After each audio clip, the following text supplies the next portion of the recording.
પાટીદાર આંદોલનને કારણે પાટીદાર યુવાનો પર લાગેલા રાજદ્રોહ સહિતના 14 કેસ સરકારે 10 વર્ષ બાદ પરત ખેંચ્યા છે।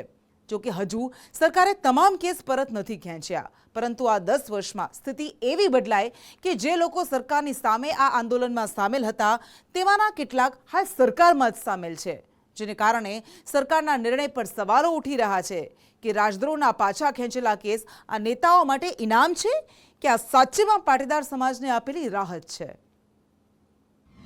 માનનીય મુખ્યમંત્રીશ્રીના નામથી આ જાહેરાત થઈ છે। 14 કેસો છે અને લગભગ 30 થી 35 યુવાનોને આ કેસ પાછા ખેંચવાના કારણે લાભ થશે। પેન્ડિંગ કેસો પરત ખેંચવાની જે જાહેરાત કરી છે તે ખરેખર આવકારદાયક છે। બહુ જ મોડો નિર્ણય કર્યો છે, પરંતુ જે નિર્ણય કર્યો છે એમને હું આવકારું છું। સમય ઘણો ગયા પછી પણ જ્યારે આવા ગંભીર કેસો બાબતે સરકારે ખૂબ સારો અને પોઝિટિવ નિર્ણય લીધો છે। 14 ગંભીર કેસો ખેંચવાનો નિર્ણય લેવાયો છે તેને હું આવકારું છું।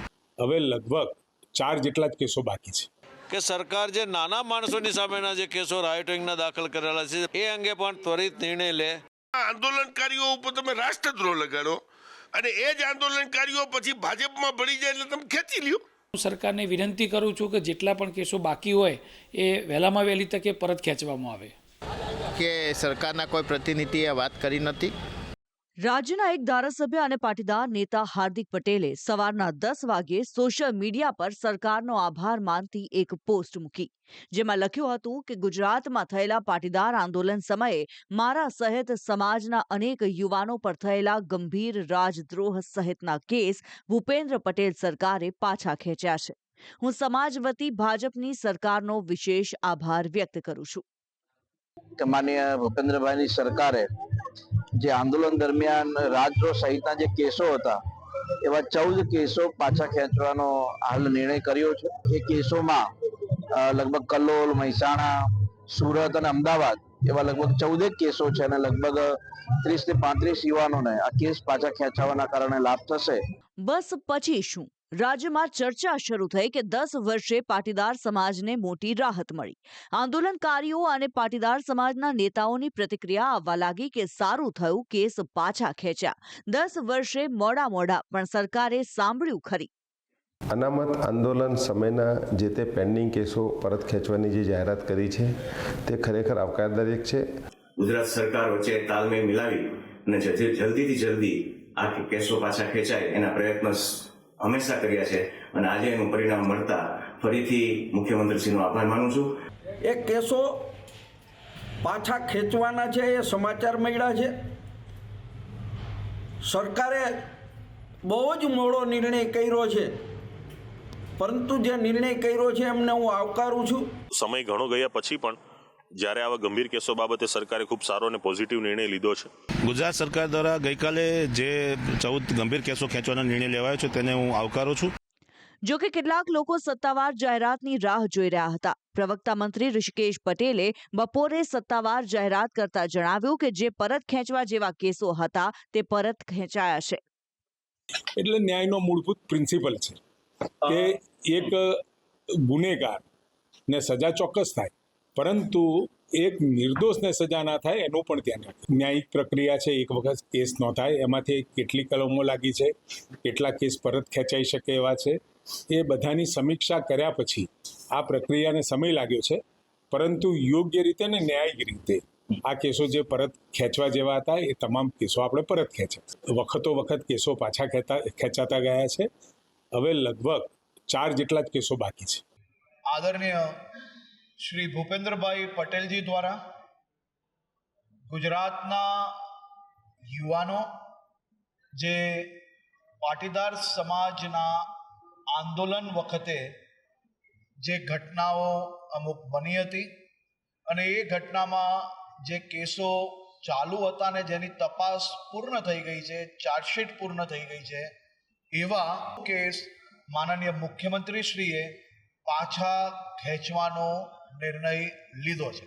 મળતી માહિતી મુજબ પાછા ખેંચાયેલા 14 કેસમાં 8 કેસ અમદાવાદના છે, 2 કેસ સુરતના, 3 કેસ ગાંધીનગર અને 1 કેસ મહેસાણાનો છે।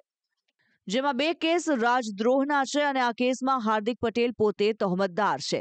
પાટીદારોના કેસ લડનાર વકીલ બાબુ માંગુકિયા કહી રહ્યા છે કે હજી નાના 50 થી 100 જેટલા કેસ બાકી છે. સરકારે ધ્યાન આપવું જોઈએ. નાના માણસો હેરાન થઈ રહ્યા છે.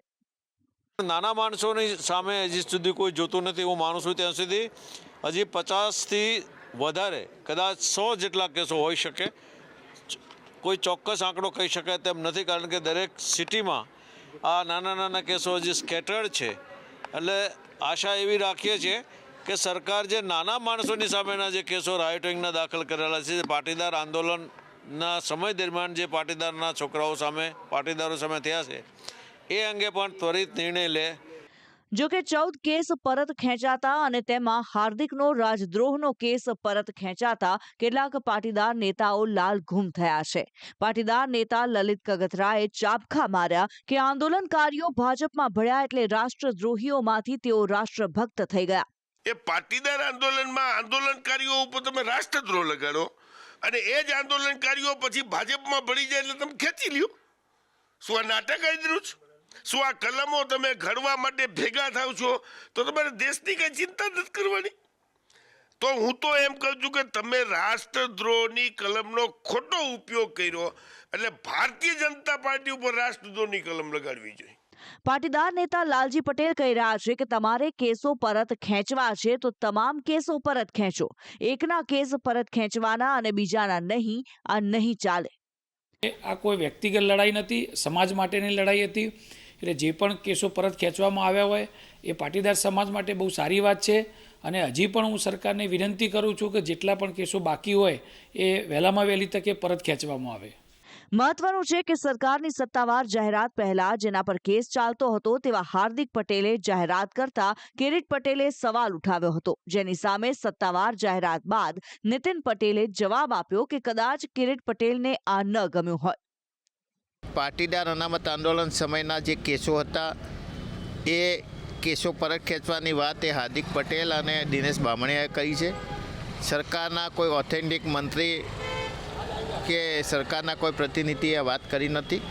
માનનીય મુખ્યમંત્રીશ્રીના નામથી આ જાહેરાત થઈ છે એટલે કિરીટભાઈને તો કદાચ ના ગમી હોય, કારણ કે સરકાર બધાને શાંતિથી સમરસતાથી ગુજરાતના વિકાસ માટે બધા સમાજોને સાથે જોડતી હોય એટલે કદાચ કોઈ મિત્રને ન ગમી હોય એ બની શકે.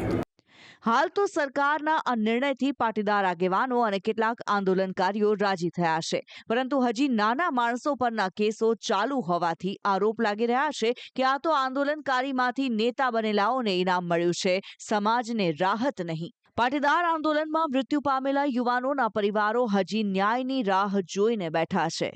આંદોલન રાજકારણ પર સામાન્ય પાટીદાર યુવાન મૂંઝાયેલા છે, કારણ કે દરેક આંદોલનકારી નેતા નથી બની શકતો. બ્યુરો રિપોર્ટ, સંદેશ ન્યૂઝ.